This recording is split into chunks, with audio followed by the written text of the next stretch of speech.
Donc, Éric Leclerc, je travaille chez Schaeffler France, qui est un industriel du monde de l'automobile, qui fait partie d'un groupe, un groupe allemand. Slide suivante, s'il te plaît, Laurent. Mon cursus, rapidement, en quelques mots, donc ça fait 35 ans que je travaille dans la même société. Pour moi, c'était une chance de pouvoir évoluer. Pendant 14 ans, j'ai fait du développement produit, ainsi que tout ce qui était responsabilité pour les applications, dans le domaine de produits, que ce soit pour l'aéronautique, les machines-outils, les produits spéciaux. Pendant 15 ans après, j'ai fait de l'informatique. Je me suis reconverti pour aller vers les métiers de l'IT. Pendant 7 ans, j'ai été DSI pour l'ensemble de la société en France. Et depuis 6 ans, je me suis réorienté vers ce qui est la gestion des projets, la méthodologie de gestion des projets, ce qu'on appelle le Project Management Office. On peut passer à la diapo suivante, s'il te plaît. Je ne vais pas vous abreuver de chiffres, mais si je devais retenir 2 chiffres sur cette slide, le groupe Schaeffler, donc c'est un groupe familial fondé par 2 frères à la sortie de la Deuxième Guerre mondiale. C'est une société qui reste capitale familiale. Chiffre d'affaires en 2020 de 12,6 milliards d'euros, un peu plus de 83 000 personnes à travers le monde et environ 30 000 personnes qui travaillent en Allemagne à la maison mère. Slide suivant, s'il te plaît. Et tu peux passer, voilà, merci. Donc, slide suivant. Donc, pour ce qui concerne Schaeffler France, donc Schaeffler France, nous sommes présents sur 3 sites, à Clamart, Chevilly et Haguenau. Le siège social se trouve depuis 1959 à Haguenau, donc nous sommes aussi tributaires de notre historique et avons une certaine culture qu'on essaye de changer. Les chiffres clés à la fin de cette année 2020, nous étions à peu près 1850 personnes collaborateurs, un chiffre d'affaires de 510 millions d'euros répartis en 75% pour des activités automobiles et 25% pour l'industrie. Sachant qu'au niveau industrie, c'est très très général, ça va depuis l'aéronautique, fait partie du monde industriel chez nous. L'automobile, ce sont des produits principalement spéciaux à la demande, dédiés à une application et une fonction bien précise. Et au niveau industriel, ce sont principalement des produits catalogues. Donc voilà pour la présentation générale de la société et de Schaeffler France.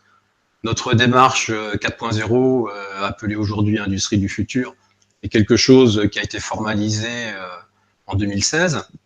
On avait monté à ce moment-là un projet d'entreprise, un projet stratégique d'entreprise qu'on appelait CAP 2016. Et dans ce cadre-là, il y avait différentes initiatives qui ont été relevées. Et une d'entre elles, c'était de créer un groupe de réflexion et de travail sur tout ce qui touchait le 4.0. Et de ce groupe de travail et des réunions et des échanges qu'on a pu avoir avec à peu près 200 collaborateurs répartis sur les différents sites, on a relevé 8 piliers principaux dans lesquels vous retrouvez en premier l'homme au centre de nos réflexions. Et ensuite, on retrouve tous les autres sujets habituels que je vais pas les lister. Vous les avez sans doute déjà lus et ça rejoint les sujets évoqués précédemment, des choses assez classiques aujourd'hui. Point suivant, c'est le projet en lui-même. Alors, le projet que je vais vous présenter, c'est un projet qui touche les utilités et les énergies dans l'industrie du futur.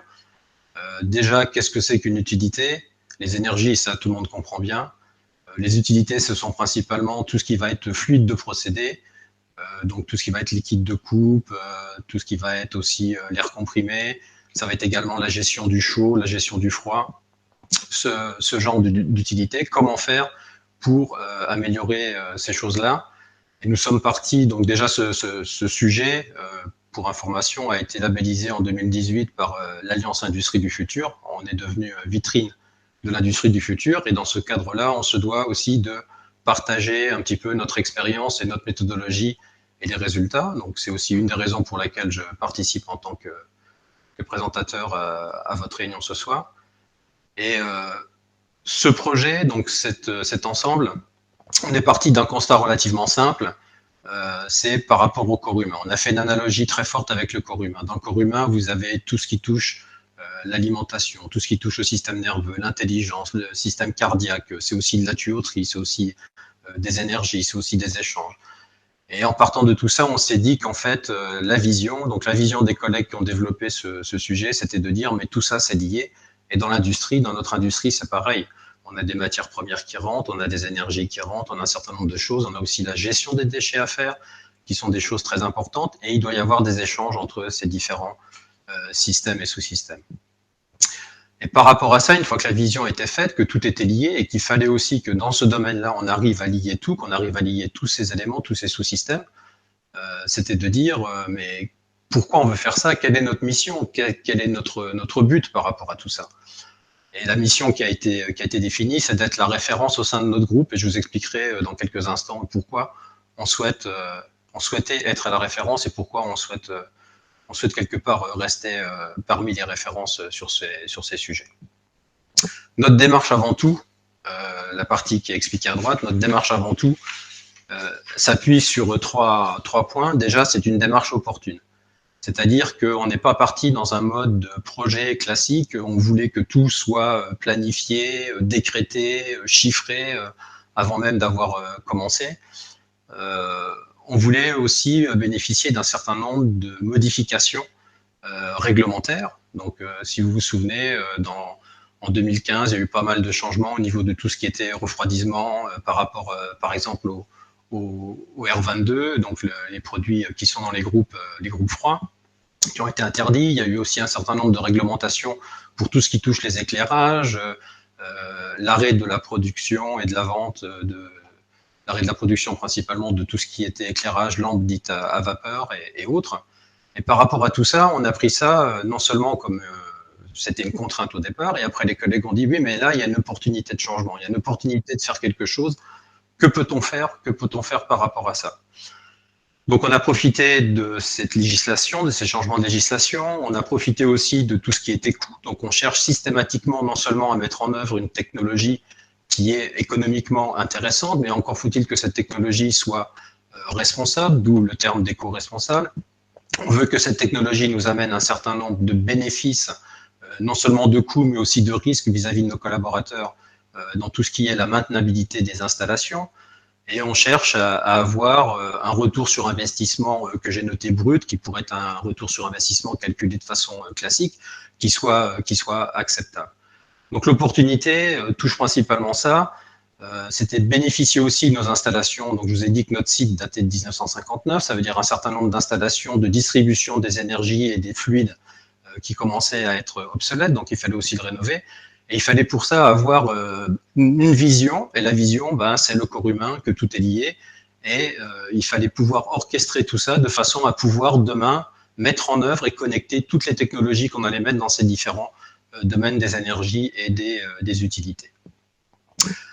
Une démarche progressive et pérenne, progressive, c'est encore la slide, c'est toujours la même slide, pardon Laurent, il faut revenir encore un peu en arrière.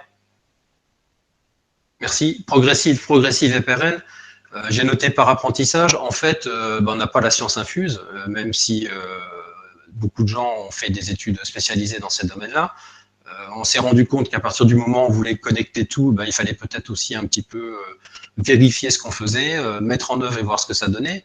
Donc, par exemple, pour tout ce qui touche le froid, on est parti, on avait sur à peu près 1000 machines qui sont utilisées dans l'usine à Agno, dans les deux usines à Agno, on avait à peu près 150 groupes froids différents. Donc quand il a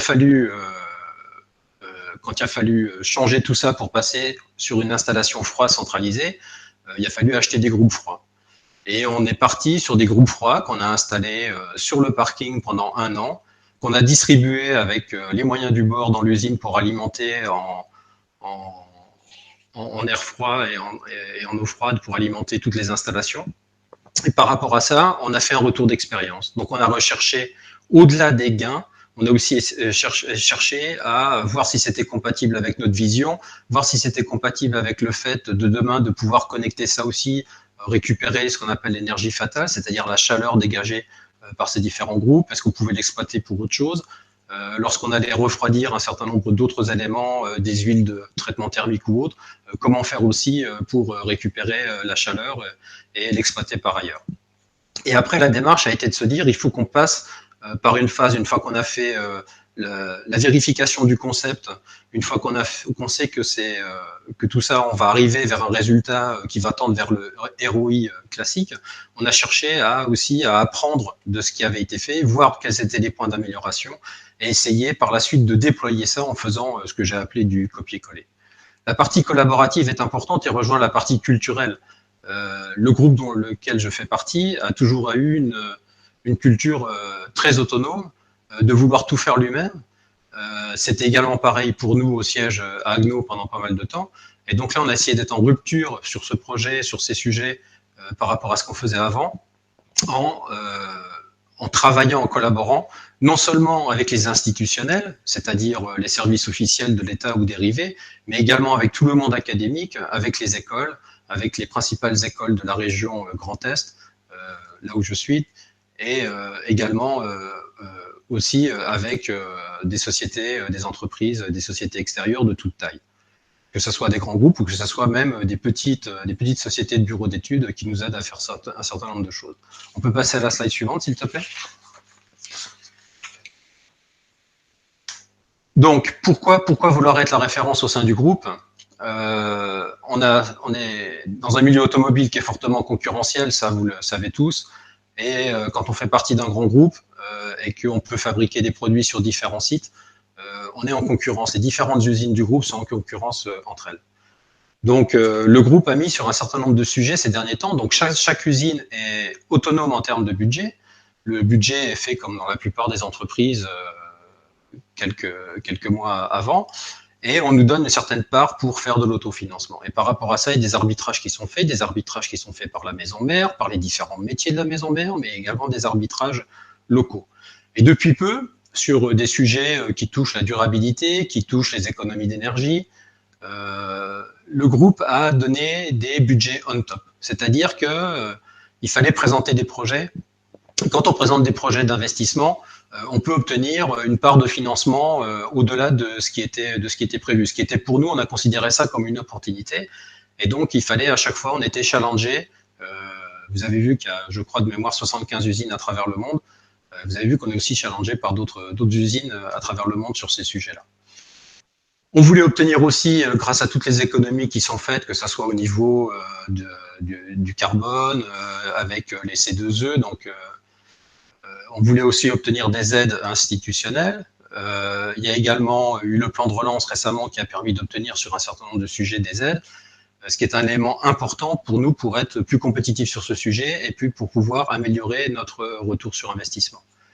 L'idée, au final, c'est d'assurer la pérennité de notre site, c'est d'obtenir des nouveaux produits à développer, puisque les développements se font principalement à la maison mère, même si nous avons un bureau d'études recherche et développement à Agno, et sur tous les sujets du futur, pour ce qui concerne les produits fabriqués, l'intelligence, entre guillemets, et les décisions sont prises par la maison mère. Donc, il faut qu'on arrive à se démarquer par rapport aux autres usines pour pouvoir assurer la pérennité de notre site. D'une manière générale, et j'en ai déjà parlé, donc la partie à droite de la diapo, c'est tout ce qui est notre fil conducteur. On essaye donc dans le concret, qu'est-ce qu'on essaye de faire? On essaye d'avoir les meilleures technologies du moment, celles qui sont disponibles. On essaye de garantir aussi sur tous ces sujets-là, si jamais on n'assure pas un bon refroidissement d'une machine, on n'arrivera pas à faire la précision sur les pièces qu'on veut. On aura un certain nombre d'autres soucis, on risque de créer des pannes, on livre le monde d'automobile, on doit livrer en juste à temps, etc. Donc on ne peut pas se permettre d'avoir un taux de disponibilité qui soit mauvais, il faut sans arrêt qu'on l'améliore. Donc on a essayé aussi sur ce sujet des utilités des énergies d'assurer, de garantir une disponibilité de services, donc en mettant classiquement des systèmes redondants, mais surtout aussi en essayant de lisser la charge, c'est-à-dire que les systèmes redondants ne sont pas là qu'en cas de panne, les systèmes redondants, on les fait aussi fonctionner de façon à ce que ces systèmes, on sache déjà qu'ils fonctionnent et qu'on sache aussi avoir un retour d'expérience à travers les différentes analyses qui peuvent être faites de leur comportement, de leur efficacité, de leur efficience, etc. On a aussi développé au niveau local, au niveau des automates qui pilotent les différentes installations. On a aussi développé donc un pilotage spécifique. On a fait ça avec l'aide d'écoles de la région pour développer les algorithmes et on a fait ça également avec un bureau d'études d'automatisme qui, de façon là aussi, à être dans une démarche de copier-coller et d'apprentissage et d'analyse. On a tout ce qui est tableau de bord pour pouvoir superviser les installations, pour pouvoir intervenir à distance. L'intérêt, c'est que si jamais je fais une intervention à distance, par exemple pour régler une vanne d'un système, d'une installation centralisée, je peux voir par rapport à tout ce qui est récupération d'énergie fatale ou autre, quel impact que ça a sur mon autre installation en parallèle et j'ai pas besoin de me déplacer sur place pour le voir.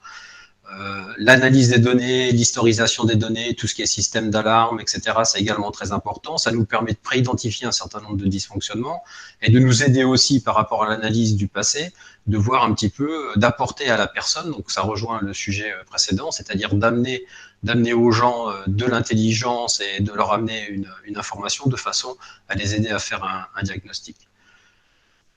Les risques, très important également les risques, pouvoir diminuer tous les risques. Les risques, c'est pas uniquement les risques industriels, le fait de ne pas livrer le client, c'est également tous les risques qui touchent les personnes qui travaillent ou qui doivent intervenir. Quand nos machines, on les déplace, quand il faut faire de la maintenance sur les machines, il fallait aussi réfléchir à l'ergonomie de tout ça. Et on a développé un certain nombre de platines pour pouvoir connecter toutes les utilités, toutes les énergies, de façon à mettre la personne qui fait la maintenance dans des conditions de travail les meilleures possibles. On peut passer à la slide suivante, s'il te plaît, Laurent. Donc, juste une diapositive pour vous présenter quatre petites photos. La première, c'est qu'on a mis en place, sur un sujet, l'éclairage, on a mis en place un éclairage dynamique. Qu'on aimerait tendre vers le biodynamique, mais pour diverses raisons, on a retardé, en particulier des raisons de coût. L'éclairage dynamique, c'est quoi? On travaille en 3x8, 7 jours sur 7. On a des gens, quand ils rentrent chez eux, après la journée de travail, qui ont travaillé sous un éclairage artificiel, qui ont parfois des difficultés, qui ont souvent des difficultés à trouver le sommeil. Donc on gradue l'intensité lumineuse de façon à s'approcher vers une lumière la plus naturelle possible, la plus paisible possible, de façon à ce que les gens, quand ils rentrent chez eux, puissent recouvrer un sommeil le plus rapidement possible et récupérer le plus rapidement possible.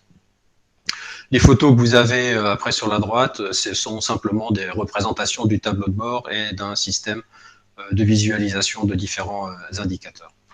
On peut passer à la dernière diapo.